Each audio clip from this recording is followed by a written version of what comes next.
fatwa katanya selamatkan dulu hartanya. Ini kan bahaya sekali, yang akhirnya menjadi legalisasi kriminal atas nama agama. Nah, kegiatan silaturahmi kebangsaan ini kita berharap menyamakan persepsi bahwa ada oknum radikalisme yang mengatasnamakan agama di sekitar kita, apalagi mengatasnamakan pesantren. Ini yang akhirnya mencoreng nama pesantren. Padahal sejatinya pesantren itu membangun peradaban yang baik. Ini ada hidden curriculum. Ini ada sebuah gerakan makar mendirikan negara dalam negara.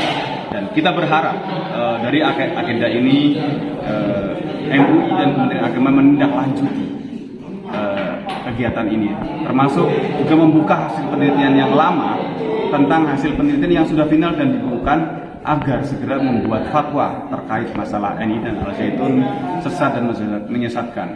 Dan Kementerian Agama juga sudah menindaklanjuti, mengambil alih, karena ini sudah sangat membahayakan. Ini bukan gerakan keagamaan, ini gerakan politik. Bahkan ini kita bilang ini kejahatan kemanusiaan atas nama agama. Orang yang sudah bergabung akan dihancurkan ekonominya, dihancurkan akhlak dan akidahnya, dihancurkan masa depannya. Ini atas nama agama, dan ini besar di pondok pesantren. Ini sangat membahayakan. Kalau negara tidak bertindak, ya ini akan membahayakan kedaulatan negara. Ini kan sepertinya isu yang akan menjelang tahun politik. Apakah memang sengaja mencari sensasi, atau memang sengaja dia pengen menebar kebencian pada masyarakat? Sejatinya memang ini ada gerakan makar dari dulu. Dan NI ini memang mengkolaborasi ajaran NI dengan ajaran Isa Bugis dan lembaga kerasulan. Dari awal terbentuknya memang dia sudah mengajarkan makar dan mengajarkan kebencian kepada orang. Namun di permukaan ajaran Isa Bugis ini seolah-olah mereka toleran, karena ajaran Isa Bugis ini adalah dia kolaborasi, sinkretisme agama, penggabungan beberapa agama menjadi satu dan selalu menggunakan logika akal yang tidak masuk akal, tidak akal. Makanya rukun Islam pun dirubah, termasuk haji nggak perlu ke Mekah, haji ada yang di Jawa Barat di Al-Zaitun, terus sholat belum diwajibkan, dosa bisa ditebus. Nah ini gerakan-gerakan ini kan gerakan clandestine, gerakan bawah tanah, dan informasi ini sudah ada di tangan MUI dan Kementerian Agama pada saat itu yang dihasilkan. Jadi cukup dibuka saja, saya rasa masyarakat sudah tahu buat fatwa, dan ini menjadi landasan aparat untuk menindak Al-Zaitun juga secara hukum. Karena banyak kasus tanah yang tidak selesai, yang hanya dibayar uang muka, minta sertifikatnya sampai sekarang tidak dibayar. Ada kasus-kasus hukum juga, misalnya dana BOS itu tidak ditransfer ke rekening yayasan, tapi ditransfer ke rekening atas nama AS Panji Gumilang. Ini kan sudah pelanggaran hukum. Jadi kita berharap negara hadir. Kita punya intelijen, ada BIN, ada BAIS, ada Baintelkam, punya Menko Polhukam. Kita berharap kementerian dan lembaga sinergi. Ini bukan hanya kasus tahunan, ini tragedi kemanusiaan. Dan kita tidak berharap ini berlarut-larut, sehingga nanti orang akan trauma dengan pesantren, takut ke pesantren, anaknya nanti takut dianggap radikal dan lain sebagainya. Yang ini oknum. Dan kita kasihan kepada para korban yang sudah menyepelekan di sana. Ada yang stres, depresi, bahkan gila.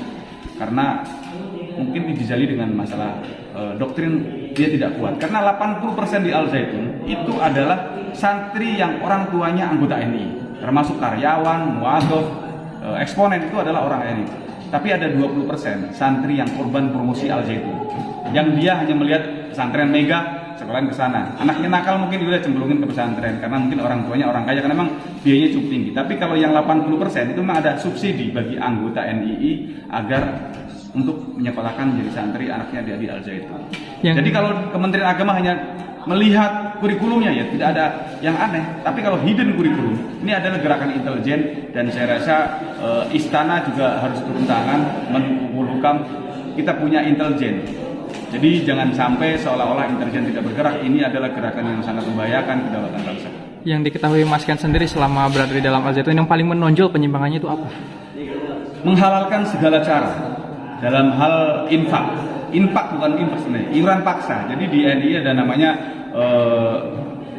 harta ini adalah diambil oleh pimpinan. Ayatnya adalah ambillah sedekah dari mereka untuk membersihkan diri. Jadi ada yang sampai jual tanah, jual rumah. Terus tadi sholat juga belum diwajibkan, bukan dilarang ya, tapi belum diwajibkan. Jadi mereka mengatakan negara Indonesia masih jahiliyah, masih Mekah, hukumnya bukan hukum Islam, hukumnya Pancasila, tauhid, demokrasi, haram. Jadi ya sholat itu besok ketika negara Islam sudah menang. Jadi salat bagi mereka adalah sholatnya cari duit, cari orang, menegakkan program negara, karena mereka dididik menjadi seorang negarawan, bukan agamawan. Makanya nggak heran kan sholatnya di Al Zaitun pakai jas, pakai dasi, ya karena mereka pada dasarnya belum diwajibkan kok, dan mereka suka-suka dia karena ini akan membuat mazhab baru, pemikiran baru, dan menurut saya ini bahaya sekali, apalagi syahadat mereka juga dirubah. Syahadatnya bukan tiada Tuhan selain Allah, tapi tiada negara kecuali negara Islam. Barang siapa negara selain negara Islam maka kafir. Dan ini modus-modus pengkafiran ini sangat membahayakan dan membuat perpecahan di masyarakat. Tadi sempat dijelaskan ya perekrutan saat orang masuk Al Zaitun. Ya, rekrutannya mereka menggunakan sugesti-sugesti agama dan biasanya menggunakan pertemanan, dan mereka seperti multi level marketing. Pemahaman yang dia yakini itu bukan hanya untuk dia sendiri, tapi harus disampaikan kepada orang lain. Satu ngerekrut 5, 10, 20, dan dia tidak akan pernah berhenti sebelum mendapatkan pemikiran baru yang menurut dia lebih bagus dari yang dia yakini saat itu. Jadi sakaunya lebih sakau ini daripada narkoba. Kalau narkoba nanti direhabilitasi, dosisnya dikurangi bisa sembuh. Ini merasa paling benar. Ini mewarisi sifat iblis, merasa yang lain neraka semua, surga hanya dia. Yang lain kafir semua, yang beriman hanya dia. Ini kan bahaya sekali. Biasanya berapa lama itu perekrutan doktrin-doktrinnya? Tergantung calon korban. Biasanya dulu kita merekrut maksimal 2 jam saja. Kita sudah pastikan orang yang bawa laptop, bawa dompet, bawa elektronik harus pindah tangan tanpa hipnotis, tanpa gedam. Murni sebuah dialog pengkondisian yang disugesti dengan sugesti agama. Ada istilah untuk menguasai orang yang bodoh, bungkuslah sesuatu yang batil dengan agama. Merampok nggak apa-apa, tapi ini ayatnya. Ini dalam kondisi perang, harta musuh bisa dipakai untuk perjuangan. Namanya fa'i atau ghanimah, harta perampasan perang. Boleh dipakai untuk perjuangan. Jadi harta orang lain, termasuk harta orang tua, ketika masih belum berbaiat kan kafir juga. Boleh dicuri, boleh di modus-modus kehilangan barang dan lain sebagainya. Jadi sebelum kita selamatkan orang tua, katanya selamatkan dulu hartanya. Ini kan bahaya sekali. Yang akhirnya menjadi legalisasi kriminal atas nama agama. Sudah ada berapa ribu korban ini? Laporan yang ke NI Center sudah puluhan ribu.